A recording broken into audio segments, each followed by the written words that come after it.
Taste the Daily.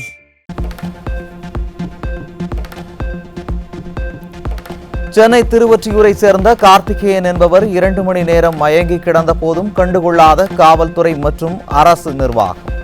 குறித்த நேரத்தில் ambulance வந்திருந்தால் தமது கணவரை காப்பாற்றி இருக்கலாம் என குமுறிய கார்த்திகேயனின் மனைவி. ஸ்பாட் டைமுக்கு ஆம்புலன்ஸ் ஃபெசிலிட்டி கிடச்சிருந்தா காப்பாற்றிருக்கலாம். இது 10 மினிட்ஸோ 15 மினிட்ஸோ இல்லை, 2 ஹவர்ஸாக அவங்க விழுந்து இருந்திருக்காங்க. எப்போ விழுந்தாங்கன்றது தெரியல. 2 ஹவர்ஸ்க்கு அப்புறம் தான் எனக்கு இன்ஃபர்மேஷன் அட்டன் பண்ணி யாரோ கால் சொன்னாங்க. ஏன் அந்த 2 ஹவர்ஸில் ஒரு பப்ளிக் ரெஸ்பான்ஸும் அவங்கள எழுப்பியும் பார்க்கல, என்னன்னு பார்க்கல. அந்த 2 ஹவர்ஸ் அந்த ஒரு போலீஸ் கூட அங்கே இல்லையா?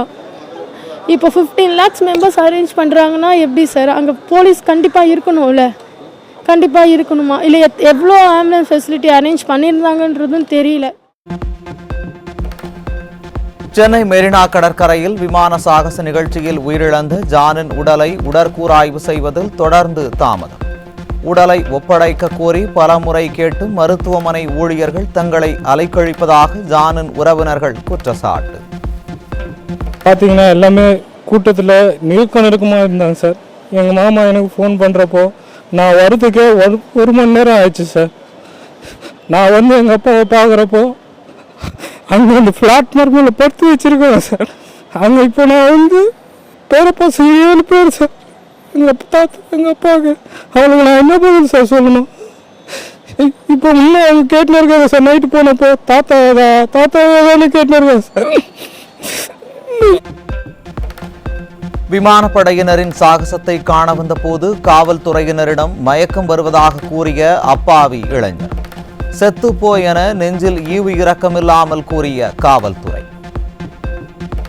15 லட்சம் பேர் வரணும், கின்னஸ் சாதனை படைக்கணும்னு நினச்சாங்க. ஏன்னா ஒன்று பண்ணியிருக்கலாம், 15 லட்சம் பேருக்கும் விஷத்தை கலந்து கொடுத்துருக்கலாம். எவ்வளோ பேர் கஷ்டப்பட்டு போனாங்க. ஒரு போலீஸ் சொல்கிறார், போலீஸ் மக்களின் நண்பன்கிறார், வெறும் தீவிரவாதி மாதிரி இருக்கார். உடம்பு சரியில்லை மயங்க மாறுதுன்னா போய் சாவு, இங்கே படுத்தா மட்டும்தான் நாங்கள் ஹெல்ப் பண்ணுவோம் அப்படிங்க. சென்னை மெரினா கடற்கரையில் பாதுகாப்பு ஏற்பாடுகளை செய்ய தவறிய போலீசார் மற்றும் ஸ்டாலின் அரசை வறுத்தெடுத்த பெண்மணி.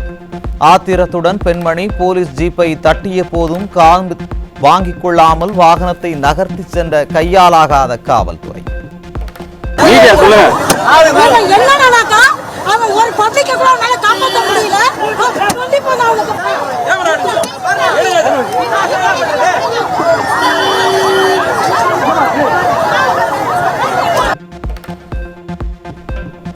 சென்னையில் நடைபெற்ற விமான சாகச நிகழ்ச்சிக்கு ஸ்டாலினின் அரசு முறையான ஏற்பாடுகளை செய்யவில்லை.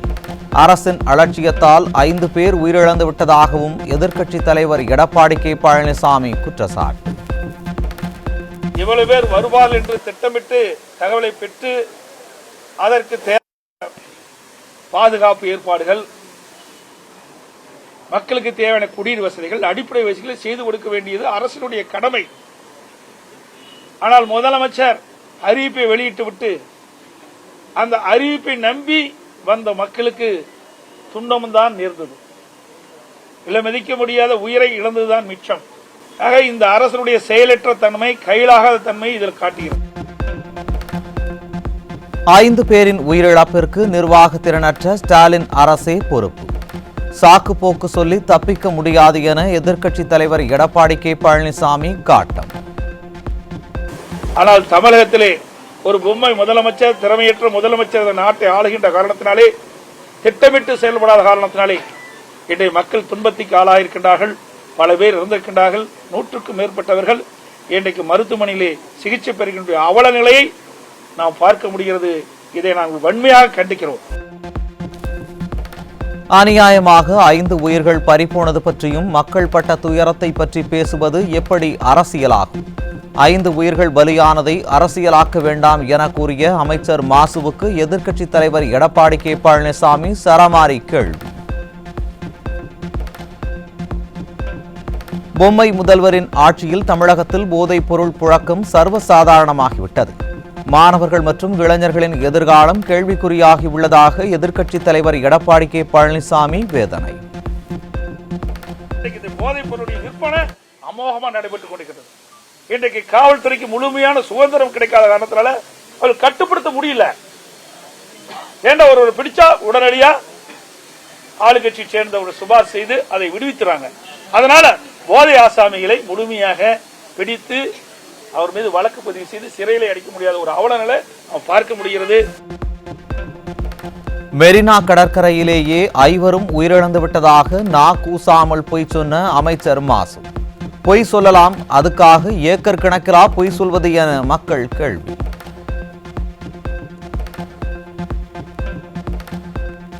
ஐபிஎல் போட்டிக்கு பிரத்யேகமாக பேருந்துகளை இயக்கிய ஸ்டாலின் அரசு ஏன் விமான சாகசத்திற்கு முக்கியத்துவம் கொடுக்கவில்லை?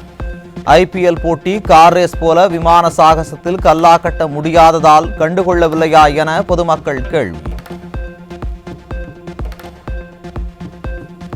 ரவுடிகளுக்கு புரியும் மொழியில் பேசுவோம் என கருத்து தெரிவித்த விவகாரம்.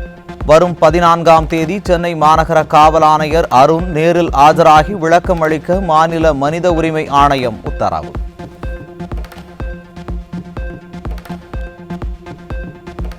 ஆவின் ஐஸ்கிரீம் விலையை ஸ்டாலின் அரசு உயர்த்தியதால் மக்கள் வேதனை. மக்களிடம் உள்ள பணத்தை சுரண்டுவதிலேயே நிர்வாக திறனற்ற ஸ்டாலின் அரசு குறிக்கோளாக உள்ளதாக குற்றச்சாட்டு. மெட்ரோ ரயில் பணிகளால் டொமினிக் சேவியோ மெட்ரிகுலேஷன் பள்ளி வகுப்பறைகளில் ஆங்காங்கே ஏற்பட்ட விரிசலால் மாணவர்களிடையே கடும் அச்சம். குழந்தைகளுக்கு பாதுகாப்பு இல்லை என கூறி பள்ளியை முற்றுகையிட்டு பெற்றோர்கள் போராட்டம். இங்கே பில்டிங்ல நிறைய கிராக் இருக்கு. அதுக்காக எங்களுக்கு வேண்டியது ஆல்டர்னேட்டிவ் பிளேஸ்.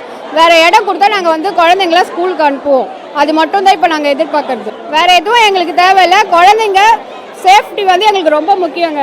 அதனால வேற பிளேஸ் கேட்குறோம். நாங்கள் எல்கேஜிலேருந்து 12th வரைக்கும் எல்லா குழந்தைங்களுக்குமே. திருப்பூர் மாவட்டம் பல்லடம் அருகே தனியார் பாரில் வடமாநில தொழிலாளி தலை சிதைத்து படுகொலை. ஸ்டிக்கர் ஸ்டாலின் ஆட்சியில் மதுபோதை குறைகளால் பொதுமக்கள் கடும் அச்சம். சென்னை மாதவரத்தில் 15 வயது சிறுமிக்கு பாலியல் தொல்லை தந்த விவகாரத்தில் தாய் உட்பட 3 பேர் சிக்கினர். ஸ்டாலின் ஆட்சியில் சிறுமிகளுக்கு பாதுகாப்பு இல்லா அவல நிலை தொடர்கதையாகி வருவதாக குற்றச்சாட்டு. கடலூர் மாவட்டம் பன்ருட்டி அருகே திருமணமான இளைஞர் போக்சோ சட்டத்தின் கீழ் சிக்கினார். ஸ்டாலின் ஆட்சியில் சிறுமிகளுக்கு பாதுகாப்பு இல்லா நிலை உள்ளதாக மக்கள் குற்றச்சாட்டு. பாலியல் வழக்கில் சிக்கி கைதான திரைப்பட நடன இயக்குனர் ஜானிக்கு அறிவிக்கப்பட்ட தேசிய விருது ரத்து. நடனமாட வந்த சிறுமியை தொடர்ந்து பாலியல் வன்கொடுமை செய்த வழக்கில் சிக்கி கைதான நிலையில் விருதை திரும்ப பெற்று நடவடிக்கை. தென்காசி மாவட்டம் அரியநாயகிபுரம் ஊராட்சிக்கு உட்பட்ட பகுதிகளில் இரவு பகல் பாராமல் பொதுமக்களை அச்சுறுத்தும் தெருநாய்கள். பொம்மை முதல்வர் ஸ்டாலின் ஆட்சியில் அதிகரித்து வரும் தெருநாய்களின் தொல்லையால் மக்கள் கடும் அவதி.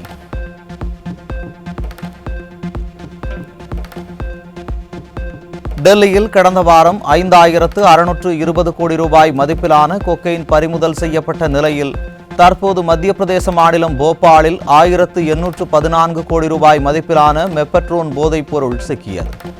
தொடர்ந்து 10 ஆண்டுகளுக்கு மேலாக பாசிச பாஜக ஆட்சி செய்யும் மத்திய பிரதேசத்தில் போதைப்பொருள் தொழிற்சாலையை வைத்து இயக்கி வந்த அவலம்.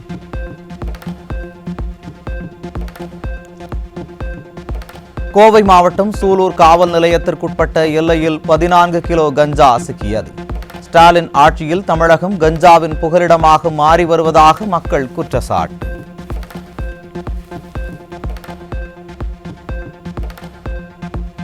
மதுரை தனக்கன்குளம் பகுதியில் 1.5 கிலோ கஞ்சா பறிமுதல். விளம்பர பிரியர் ஸ்டாலின் ஆட்சியில் கஞ்சா மாநகரமாக மாறிய மதுரையில் அராஜகத்தில் ஈடுபடும் இளைஞர்களால் மக்கள் அச்சம்.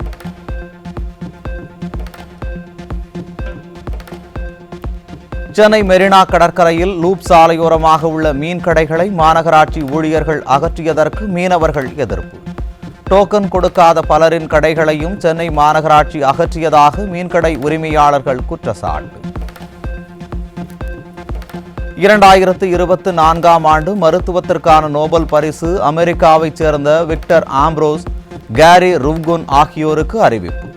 மைக்ரோ RNA மற்றும் மரபணு ஒழுங்குமுறை தொடர்பான ஆராய்ச்சிக்காக நோபல் பரிசு வழங்கி கௌரவம்.